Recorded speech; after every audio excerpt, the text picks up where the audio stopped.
Welcome to Alex and Annie, the Real Women of Vacation Rentals. I'm Alex, and today I am joined by Veronica Romney. Veronica, welcome to the show. Oh, I'm so excited. Thank you for having me. Absolutely. We're super excited to have you here. Annie was not able to join us today, everybody, but Veronica has come on the show. And just to give a little bit of a backstory before we jump in, Veronica and I met, we've established over a decade ago. And it's crazy that we've somehow recrossed paths all these Yeah. years later. But Veronica actually worked for a company back in the day Mhm. that at Condo World we Mhm. utilized for our digital ads. And I always remember Mhm. I really looked forward to our calls. I think you and I just clicked and Yeah. we just stayed in touch and then didn't hear from each other for a long time. And then just in the last few months have reconnected. But Yeah. super excited to have you. And I think just for our audience, this is a little bit a different episode, guys. We're going to talk about a lot of things marketing Yep. and leadership. And Veronica is just a superstar. So, can you give our audience just a little bit of Sure. history of your experience? Yeah. Thank you. Yeah. We met as baby marketers, but we both look great 10 years later. So that's what I would like to say. But yeah, no, I've been a marketing vet for over 15 years now. I've never strayed from this relationship. My husband knows, it's fully known. Anyways. But yeah, I have been in the marketing world for a really long time. I've seen it from almost every angle, every industry that you can imagine. I love marketing. I love the ethical persuasion of getting somebody to take a bet on themselves by the purchase of a service, an offer, or whatever. And to me, it's intoxicating. I watch the Super Bowl more for the commercials than I do even the game. Very here for the whole Taylor Swift and Travis Kelsey situation. That's like Totally. marketing gold. But I also am a huge lover of rentals. So I have two long-term rentals and then I have a short-term beach rental that I use my marketing know-how to also then market my own properties. When I'm not doing the rentals, I am helping other marketers level up through my programs. And so my tagline is elevating marketing leaders inside and out. That's me. I love it. And you market yourself very well. And I think there's something to be said about that. I was actually just on your podcast Yes. earlier this week, and it's interesting the topics that we covered. And as I've done more research on what you are currently doing in your line of work, Mhm. it makes sense. And I think I can very much tell by listening to your podcast and seeing your programs that you work with people to elevate their thought leadership and to bring people beyond just what their title is. You had a great line in the show the other day of your gravestone is not going to have your title on it. Yeah. And I think that's really important for people to, everybody knows of course, that's not going to be the case. But Yeah. as you're progressing through your career journey, really looking at how you bring tangible value to the table that is recognized by the people that you work with and is allowing you to be fulfilled in your Mm. happiness and just creating a journey that is about you as a marketing leader or a leader in whichever career it is, Yeah. that it transcends the role and the company that you're with. It's really interesting because as marketers, we're so good at marketing things. We're Yeah. really good at bringing products to the marketplace for purchase and for consumption consideration. That's the job, right? Mhm. But we are our own products. I am a Yeah. product. I am a brand. I am the funnel. I too am an asset that deserves a great label on the jar. But Yeah. it's very difficult to transfer the skill of marketing for others to marketing self Yep. because the little mind gremlins start to tell us like, who am I to do this? And there's the Right. imposter syndrome and the lack of self-confidence. And so like my journey in being unapologetically myself and owning the brand that I am has not come that easy because there's pricing yourself. Let's use that as an example. Yeah. Pricing yourself will feel like a form of prostitution. It's really uncomfortable. You're like, Yeah. how much do you charge? Like immediately you start sweating. You're like, I don't I don't whatever you know. think is fair. So Yeah. yeah, like it takes a lot of gumption and coaching and love. Like it just needs that level of support. But we as human beings, we are our number one asset. We are the thing that makes the difference. And Yeah. it's not what somebody calls us or even what you call yourself that defines us. And I think that's a big paradigm shift that I'm hoping more marketers that I can show them how to do that. Yeah, I love that. And one thing that I run into a lot or that I have people come up to me and ask about is whether you're a marketer or any job, really, that if you want to start building your personal brand, a lot of people don't feel comfortable doing that within the walls of the company that they work Yes. for. And even Yes. to the point that they do not post on LinkedIn, they don't comment on things on LinkedIn, and they feel like they're being, scrutinized by the companies that they work Hmm. for. And in some cases, I guess there are some companies that are like that, but at the Hmm. same time, you really need to find that balance between how you can be expressing your voice, because that I say this to people all the time. I grew my career on LinkedIn literally just from being visible and Hmm. having these conversations. And then it's all these opportunities come to you. So what would be your advice to somebody that's in that position that they want to start branching out, but they feel like they are going to be scrutinized by their Yeah. employer if they do? Okay, so many things here. So I didn't even realize how fearful people were to put themselves out there Yeah. until when I was chief of staff at Boss Babe. I remember at the time, she was like our lead writer, Cheyenne. She came up to me and she wanted to schedule a one-on-one and she wouldn't tell me what it was for. I'm like, oh no, like she's gonna, like, what is she quitting? They start panicking because she's Right. so gifted. One of my best hires ever. Really fought for her. And she scheduled a meeting to ask me whether or not she could have an Instagram account. And I was like, "I'm sorry, what?" Oh my Oh, gosh. yeah. Not even she's not even talking about like a professional, like a personal Instagram account. And I'm like, "Did we ever give you the impression that you were Boss Babe is literally known for our Instagram account. There's Yeah, it more." doesn't make Like, sense. Yeah. what's so immediately the ask cued to me that there's some narrative playing on the inside that Mhm. she's anxious about. And so I'm just worried that if I have an Instagram account, that this would be misconstrued or misinterpreted that I wasn't fully committed to Boss Babe. And I was like, Yeah. okay. So then but like when you have these meetings with your staff, like you have to decide who shows up. Are you going to be the warm, like Yeah. more feminine energy?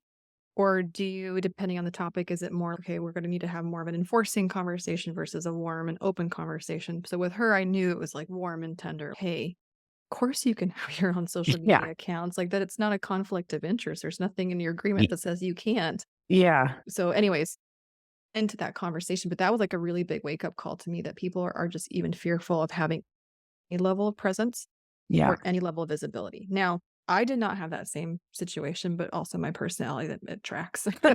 So I had social media accounts and I was getting out there when I was fully employed at Entrada. And I'll never forget the director of client services, like basically started running his mouth and saying, look what she's doing, how serious. And I Yeah. was also before COVID, I was one of the early employees who was working remote full time, had gotten Okay. permission.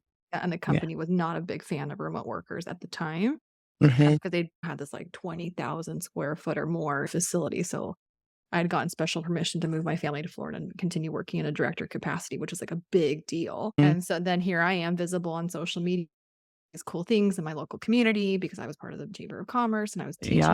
teaching at FA. Like here I am doing some cool stuff. And it was a fellow director who started running his mouth and started seeding Yep. some seeds of doubt with our mutual manager. Yep. So, not to say that won't happen or could happen. So, let's just put that out there. If it's a fear, maybe it's valid, maybe it's not. For me, it was, and it was validated that somebody actually did start running their mouth. But I'm also not going to not be integral. And so, like, when I knew this was happening, I wanted to have a conversation with this manager. Hey, it's come to my attention that so and so was sharing this in a negative tone. Do you feel the same way? Is there anything that I can address for you to make sure that you don't have the wrong interpretation? Because I am fully dedicated to this role. Yeah. And I have the receipts, like my performance is stellar. My team is doing exceptional. We're having 20% year over year growth. Is there any concern that you have? Because I would love to discuss it Hmm. directly. Yeah. So, and I remember asking you on my podcast, did you did you proactively bring up your own branding efforts so that it wasn't this weird unspoken elephant in the room? Because that's what causes a lot of the unnecessary drama more than Yeah. anything else. It's just not even talking about it, right? But I saw the statistic that I think you'll love. It was 82% of Americans will think positively on a brand or company when its leaders have their own thought leadership and online presence. Yeah. Yeah. So this paradigm or this belief, this conventional wisdom, this belief that says, oh, if I have a personal brand, it's going to be a negative reflection or a distraction. And my employer or my clients, let's say you're a fractional marketer, your clients will think that I'm not dedicating the time to them like I am my own stuff. The Mhm. opposite. There's no greater equalizer in a professional relationship than two people that have equal worth.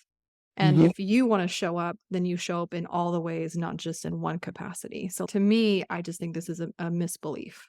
Yeah, there's so much there that I completely agree with. And I think, the companies that are doing really well in any sector, they do have those visible leaders, those Absolutely. visible experts. And there's just something to that. And really what it comes down to, I think, is trust. And Mm, people do business with people they know and trust. And exactly. they're not doing business with you because they like your logo or what your About Us page says Exactly. on your website. They're doing it because they know you. Mhm. And I've seen even in this role, where I'm at now at Casago, reaching out to companies as we're looking at these new markets. If I don't know somebody, it's a lot harder to get in with companies that just don't know you at all. But Yes. if they've heard of you and they've listened to your podcast or Yep. they follow you on LinkedIn, they always respond because they're Mhm. curious what you're up to and why you'll be reaching out. I think sometimes you get to see the benefits of these things and these seeds that you've planted well down the line of when you're actually doing them. But it's, yeah, it's super Well, interesting. and then not again, I'm a grown woman, I've moved on. But back to that director of client services. So the irony was because this is how this works. When somebody's chirping, it's usually a reflection of their own insecurity. Yeah. So, like, I'm not insecure in this arena. I have a lot to share and I am confident on a microphone or I like being on stage. Like, to me, it's just teaching, like scalable teaching. I love to teach. I really feed off the energy of the room. And we all, as directors, would have opportunities to speak at our company's summit, their annual event that they would host. And then we, as employees or leaders in the organization, we would get to have a panel or a session at the event. And public speaking was like his worst nemesis, like shaky, sweaty, all the things. And it was not for me. And so, like, when I was talking to my manager about if he had any concerns, he's no, as long as if you're telling me that you're like 1 foot out the door, yeah, I have a concern. But if you're genuinely happy, we're happy with you. And every time you get on stage, our clients love it. So, again, you also have to have receipts of performance. It's going to be very Yeah. difficult for you to defend external efforts Hmm. when you're not killing it internally. Let's Yeah. just also call a spade. Yeah. No, that makes perfect sense.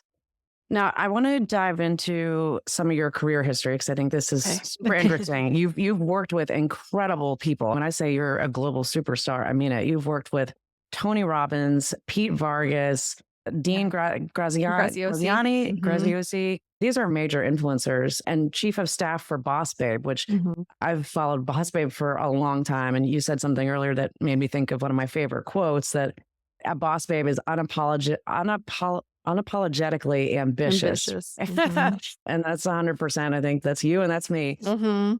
So tell us a little bit about how did you get involved with those big celebrities? And Yeah, it's then, wild. yeah, It's wild because it's not like I hunted them down or I sought it out or that was on my vision board to like work with these people. It wasn't. I left corporate because I had started a marketing agency and it had taken off, right? So I was torn between the two.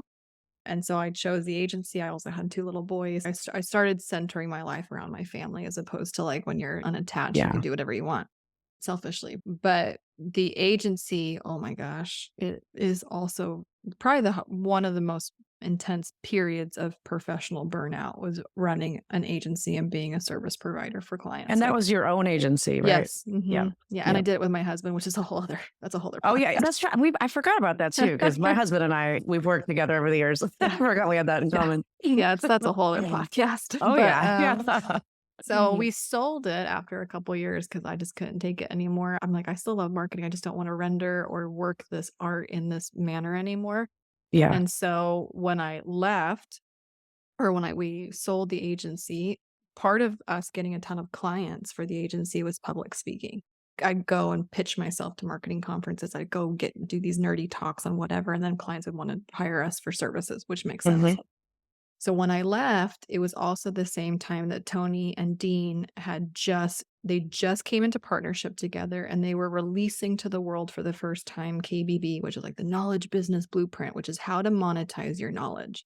I'm like, Okay, interesting. ooh, Yeah, 'cause I'm yeah. no It sounds longer pretty cool. rendering services, but I have marketing knowledge. I want Yeah. to monetize this. That's not service providing. And so I bought into the program. It was record break. We broke the internet now God, it's so bro-ish. But anyways, it was very over the top. Like I'm almost close to 1 million people read. It was wild. Wow. So I got in, and then within a couple, I don't even know, 30, 60, 90 days, they went into the group of buyers. So now we were customers, and they said, hey, we want to put together an elite speaking team to bring the message further, because Tony and I don't have the capacity to Yeah. like speak on all the stages that are afforded to us. We want to put together a speaking team that can represent us on stage. Would you like to apply? I'm like, hell to the yes.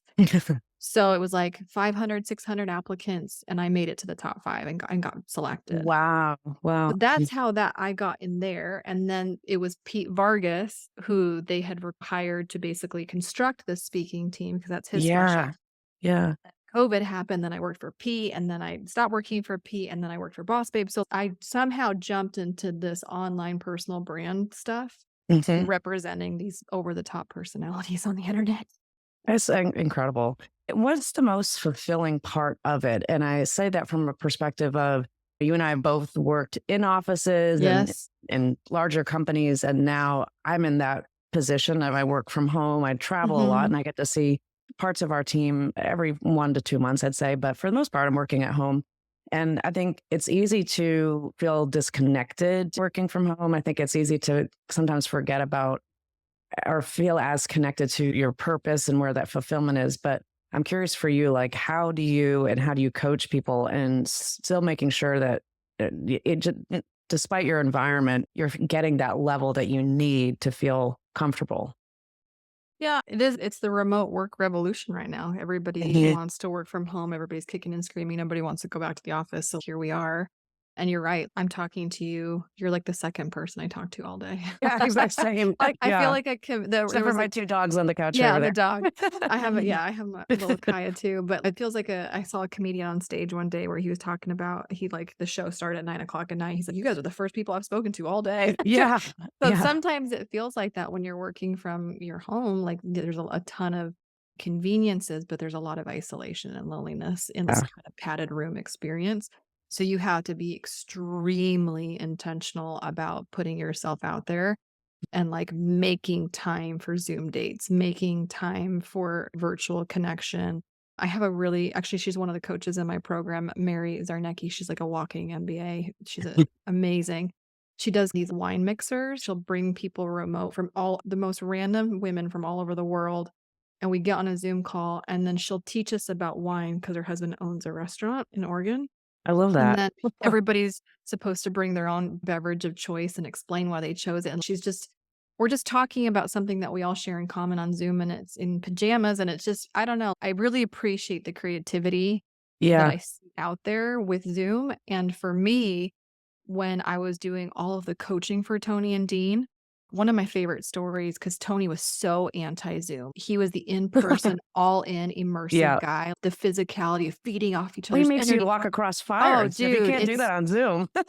for him, moving to anything virtual, he kicked and screamed until like they were losing so much money, they had to do Yeah. something. And then he goes over the top and then has a personal relationship with the Zoom owner. And now it's 80,000 people on Zoom just for him. That's Tony, right? But the Yeah. Yeah. cool thing with the Zoom that you would never have in person. So this absolutely happened. He picks on people in the Yeah. audience who he feels called to pick on. They're not pre-planned. Mhm. So he picked this young woman, and come to find out her story was she had stage 4 cancer Mhm. and was in the process of trying to beat it. And so we're all getting everybody at the 80,000. We're all emotional. And then so what on camera is she has a puppy, our little dog in the room, and she's crying, telling her story. And the animal comes up and just starts soothing her. Oh, yeah. And so Tony goes, I never would have. He's like, this is so beautiful to see. And with Zoom, I get a glimpse into somebody's personal life that I never had before. And so Yeah. there's more empathy, there's more understanding to people's circumstances because I'm not drawing them into my environment. I'm now coming into their homes, their environments. I'm like, that's a really cool way of looking at it. It's a Yeah. different perspective that I thought was really interesting. Yeah, and that is really interesting. I've never been to one of Tony Robbins' in-person sessions, but I've watched, some of the virtual ones and the recorded ones, and it's definitely on a bucket list that I would love to go see In him person. speak. But yeah, but I definitely remember. I think there's actually like a Netflix documentary that I watched about I'm him, not your and guru. yeah, and it was great. And he calls people out from the audience, Yep. and just like you said, like it starts having these conversations, and then it almost always ends up that it's something like that they either have cancer or there's something Oh, yeah. really serious that they have Broken. going on. Yeah. And like he transforms them right in front of the audience and Yeah. has these breakthrough moments. And it's captivating, but really amazing. So next we're going to switch gears a little Okay. bit. So this is super interesting that you, not only all these amazing things you've done, but you also are in short-term rentals of your own now. And actually I'm back up for a second because Yeah. I think when I looked you up again on LinkedIn Sure. this year was after I heard you on Sarah and Annette's podcast. Yes. So thanks for visiting. Yeah. I remember what I was doing when I listened to it. I was in Miami and getting ready in the morning. I turn on the podcast. I'm like, Veronica Romney. I'm like, oh my gosh, what is she She's doing at the show? everywhere. Yeah. And super interested to hear. So tell us a little bit about that journey and what being a short-term rental host has been You know like. what? Honestly, owning properties is like the same experience in my career. I didn't pick this path picked me. No, it's basically like we owned a townhouse and then we wanted to buy another place, but instead of selling the townhouse, we're like, let's convert it into a rental. So we just did Yeah. that a couple different. Next thing we have a trail of rentals, but they started off as primary dwellings. Yeah. Yeah. So that's how it actually started between me and my husband, just coming up in our 20s and all the things. But we do now have a short-term beachfront rental in Topsail, North Carolina called the Sea Glass Lookout. It is my happiest place in the world, but it was Oh, also a very selfish purchase. Like we bought it for us to use as a family. And it also, when we're not using it, because the kids have school and stuff, but when we're not using it, we rent it out on Airbnb. yeah. And so here we are. Now we have long-term assets and we also have a short-term beach rental. Yeah. And I think the story you told on Mhm. Sarah and Annette's podcast was interesting too, because I think you looked at some of the legacy companies in the area to Oh, see if yes. they would rent it. And you quickly realize you're like, they're Yes. doing this so archaic. Archaic. Yeah. Yeah. What were some of the things that you saw as you Oh, it looked at was these companies? terrible. So when we bought it, it was already in a property management's hands and it already had like $80,000 worth of bookings. So like we couldn't even use the asset personally for months because it was already booked out through the summer and we had Yeah. purchased it in early spring. Hmm. So we're like, okay, great. This is like one of the top 2 property management companies on the island. They've been around forever and they've already been managing this property. So it booked. So as Yeah. far as I know, vanity metrics wise, like this is easy. We're walking Seemed into a good. winning situation. Yeah. And then when I got there, the home was being so badly maintained and cared for. And I'm like, what the hell? Wow. Maybe your former owner didn't really care about the longevity of this home and like just wanted it to just burn cash and just go. Yeah. I am not. We double dip. This is our personal family vacation. And also, I care about it, damn it. So let's Mhm. not just run it to the ground and not care about it. Yeah. That's not how they ran stuff. And so immediately there was a clash of values. Yeah. Yeah. But the problem was when I was like, okay, this isn't going to work. This is not a great win kind of relationship. So now it's time for me to find a different property management company to maintain our home. Everybody was extremely averse to modern platforms or even modern technology. I'm like, shit, just do it for yourselves. Even if Yeah. you don't want to play the Airbnb game, what are you doing to Right. Yeah. update your software, your platform, your technology? Because just even their infrastructure was archaic. Like Hmm. the booking system. What is this? The blockbuster of even if we didn't want to play the game, which I understand, but like they as a company were not innovative. They were not trying to, and I'm like a true millennial over here. I'm like, what? And I worked at a software company. So we like we innovate and we advance our products and our offerings internally before we then market it to the marketplace. And so I was just like mind blown. And so it took me finding a very small kind of boutique property management group that has less than 100 assets to like beg them to take me on in this hybrid model where Yeah. I would do all the marketing with the Okay. prospects and Yeah. they Yeah. would be the on-site staff Yep. when there was needs that I couldn't provide being hours away. So they do the maintenance, they do the Yes. housekeeping, the linens, Yep. everything. Yeah. Inspection, the house cleaning, if there's an issue that needs an order. Yeah. That kind of Yeah. stuff. And I see that a lot in different areas that we go to, that I think that hybrid model it's catching on, and there's definitely complexities to it. I think in previous years, I've seen Yeah. companies that have tried to do both the full service and the a la carte type services. It can be operationally complicated to Oh, yeah. They separate don't love it us. that way. Yeah, it's tough. But I think, some companies, I think people are getting, Yeah. companies are getting more sophisticated with it. And that really comes down to having better tech that's able to keep track of which properties are on which program. 100%. 100%. You'll love this. Yeah. So they try to break up with me Oh, because they're like, so I think they were like, listen, we're going to put platforms and you also have permission. You can do whatever you want on Airbnb. And I think they had a lot of confidence that they would get, because they'll get a higher percentage if they book it versus if I book it through yeah. Airbnb. Yeah. And I slaughtered them. Like, so like Wow. 90% of our bookings are coming from my marketing efforts. Shocker to no one if I'm a 15-year marketing vet, and very little is coming from them. And so it hasn't Wow. nearly been as lucrative for them. So they wanted to break up with me because it wasn't nearly as Yeah. profitable as somebody that didn't do anything that I was doing on my side. Yeah. And I push back. I'm like, listen, I get that I am not the most profitable asset in your portfolio. However, you can't tell me that your team's not watching me and learning from my marketing efforts. So Yeah, I love literally that. said that. I'm Yeah. like, if you want me to come in and do a training, if you want me to like there's more to gain from me than just what's on paper. And so they kept Right. me. Oh my gosh, I love that. That No, was not on the podcast with Sarah and Annette. That actually happened after I recorded that podcast. that's so funny. And okay, so I've got a lot of questions now. Okay. So this is fun. So okay, the company, and we don't need to say who they are, but the company that was doing this, you said that you're doing 90% of the business. Do they have a lot of guest history? Do they have names and emails that they're marketing your property to? Yeah. I'm surprised that they Yes. can't get more than that. They're only getting 10% of the share. Are you doing different pricing on Airbnb than they are? Nope. Or like, is there any difference? No, we co-host on Airbnb. So so they have full transparency into every single communication, every canned message I send, anything and everything. Yeah. But I am a pretty effective marketer. So yes, Airbnb is like the system in which I push traffic towards versus their platform. Yeah. And yes, they have a huge email list of local people that have rented from them. Yeah. But I'm quicker on the draw. And so the very first thing I did when I got the property is I made its own website. So like seaglasslookout.com immediately. Then I had a former Instagram account that already had 10,000 followers for my agency that I still had, but I wasn't using it. So I converted it over to the property's Instagram.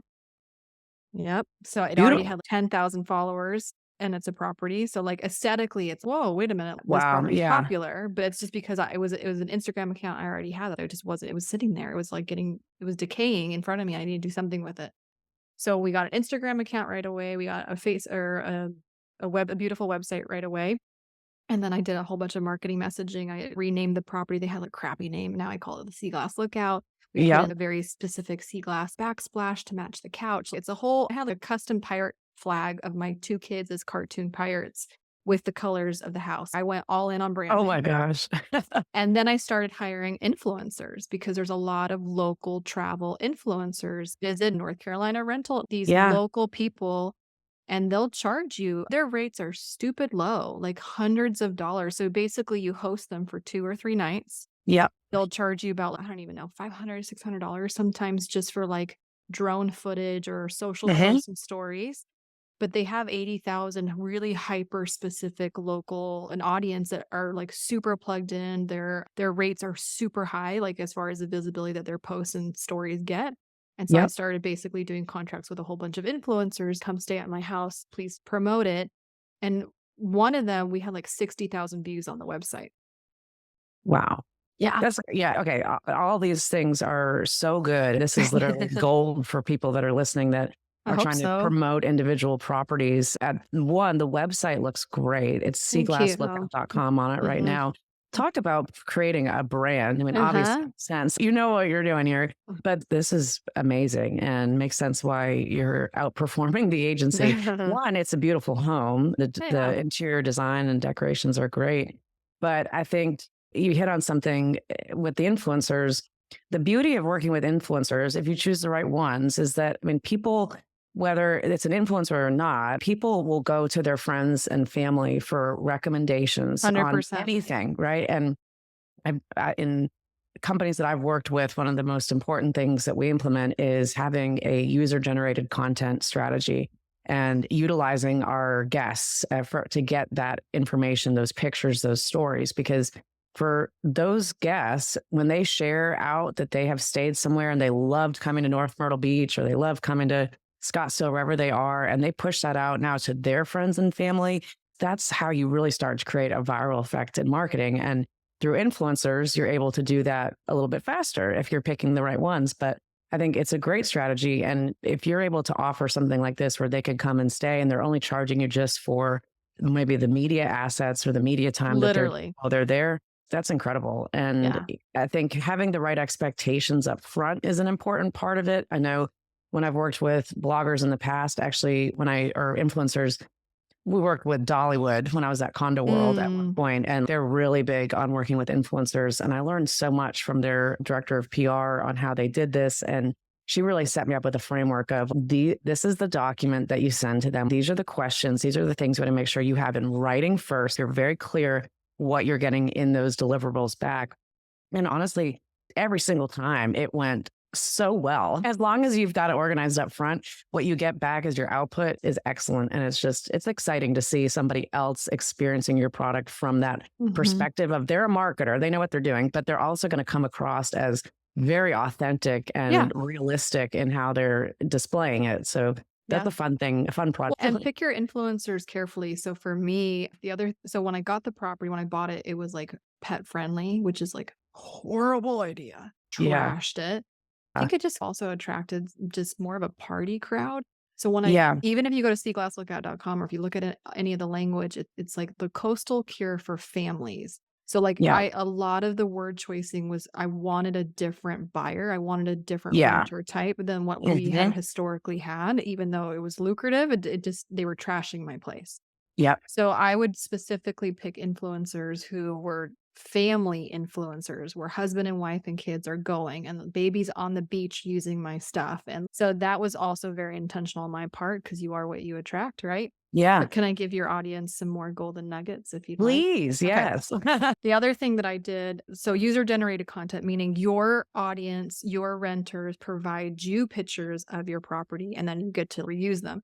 So Yeah. one of the very first canned messages, like on day one that they check in, like you can do canned messages through certain systems. Yep. So Yep. I'll send a message with some really nice words, whatever. And then one of the things I'll say is, P.S. I love it when guests share pictures of the beach with me because it makes Yeah. me feel Yeah. like I'm there with you.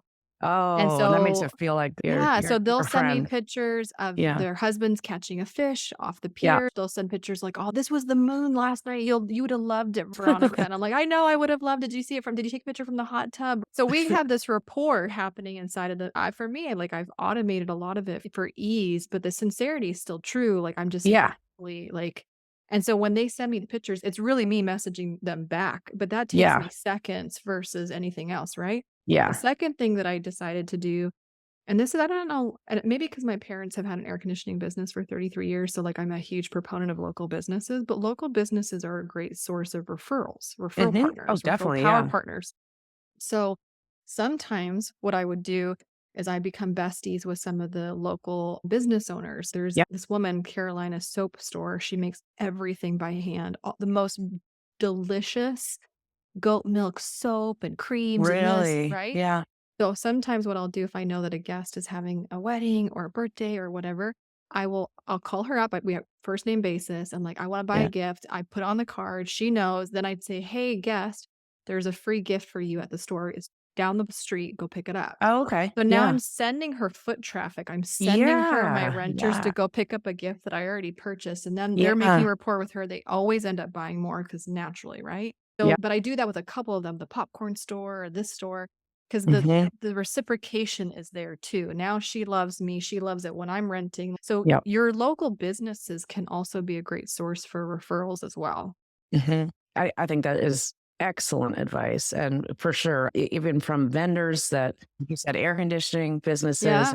cleaning companies like that, absolutely setting up a nice relationship with them. And it doesn't have to be anything even necessarily formal, just at holidays or every once in a while throughout the year, have lunch sent to their office or do Hmm. something like that, just so that they know Hmm. who you are and they've got a face to it. But Yeah. that's great, great advice too. I'm curious, how are you just using Airbnb to send these messages to the guests, or do you have an Hmm. outside software that you're using? Nope. Just Airbnb. Yeah. Okay. Hmm. And then the company you work with is integrated on those. They're seeing those messages They're as seeing all well. of it. Yep. Yep. Yep. Yeah. Yep. Excellent. How were your bookings this year? I know they said there was going to be a decline. I have not experienced any decline. I actually have not been able to use my own house as much as I would like to because it's always Wow. booked. Yeah. Wow. Yeah. And there's a lot of conversation about large companies on Airbnb, our listings being not shown in the search results as Mhm. strongly Mhm. as an individual host. And I think Mhm. individual hosts, they do have an advantage there, whether or not Airbnb will acknowledge Admit it. it. But I think that is definitely is real. But at the same But time, but that's that. remember, I also have my own website and I have my own Instagram account. So I'm not Yeah, putting all of my eggs in the Airbnb front, like exactly. storefront either. Yeah, yeah. And for the professional host rental companies, that's where it's super important that your competitive edge is that you've got to be sending business that is Mm. beyond just Verbo and Airbnb, because Amen. Veronica is proving she can do it on her own. And gosh, Mhm. I remember when you and I first met, or pretty close to that timeline, when I was first hired at Condo World, it was to build a website. CondoWorldResorts.com was the URL that was going to be just about promoting professionally managed vacation rental companies. And this was Roy's visionary understanding back 2008 or so of knowing this Verbo thing, or VRBO at the time, is a little bit, we're scared of what, or we're hesitant to know what that's going to change in our business. And that is exactly what was the purpose. Like he wanted Mhm. rental companies to really state their value of what they do Yeah. beyond what an individual person can go and list their property. And there's definitely value. Companies that are doing it well, if they've got a huge book direct audience, they should be getting more than 10% of your bookings. They should be generating the majority of them. And then Yeah. you're filling in the gaps with the reservations that you're, procuring on your own efforts. But so much has changed within the industry. And I think it's very interesting to get your take on it Sure. from a marketer, right? But then also somebody who's gotten into this, and it'll be interesting to keep up with you now that we're reconnected and hear how the different things that you learn and can share. It's almost like we're getting to, or talking to you is like getting to tap into the brains of the individual hosts that all of us that work as legacy That's me. companies are a little different. I love it. Veronica, I think we're drawing to an end here. Oh, Would sad. love to have you back again. I think this Yeah. is a great conversation on so many different levels, and there's so much more Sure. that we can unpack. But in the meantime, if anyone wants to get in touch with you, what's the best way to reach out? If you wanna stay at my property, Oh, yeah. Yeah. you can go to Seaglasslookout.com. seaglasslookout.com, and Yeah. then if you are a marketer or have a you love in your life who could really use a coach, a guide, a mentor like myself and my team to elevate them, then you go to rainmakerresidency.com. Awesome. And until next time, if anybody wants to contact me or Annie, again, Annie was not able to join today, but she'll be back next week. You can go to alexandanniepodcast.com. And thanks, everybody. Hope you have a great week, and we'll see you next time.